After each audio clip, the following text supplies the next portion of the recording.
আল্লাহ তাআলা যদি দয়া করে আমাদেরকে মাফ না করে, আমাদের বাঁচার কোনো উপায় নাই। আপনি কি ভেবেছেন আপনার নামাজ দিয়ে আপনি জান্নাতে যাবেন? আপনি তাহাজ্জুদ গুজার, সেজদা দিতে দিতে কপালে দাগ ফেলেছেন, এটা আপনারা জান্নাতে নেবে না।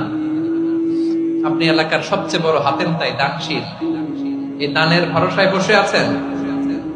কশিন কালো কথা, আমাদের নামাজ, আমাদের রোজা, আমাদের ইবাদত, এগুলোকে মিজানের পাল্লায় উঠালে কোনো ওজনই হবে না।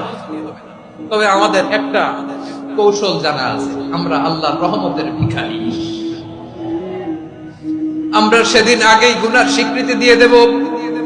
আমরা বলবো, আল্লাহ তুমি প্রশ্ন করার আগে তোমার একটা কথা বলি, আমারে কিছু জিজ্ঞেস করো না, আমি সব করেছি। এমন কোন পাপ নাই যে পাপ আমারে দিয়ে হয় নাই। তোমার রহমত দিয়ে তুমি জান্নাতে পাঠাবা। তোমার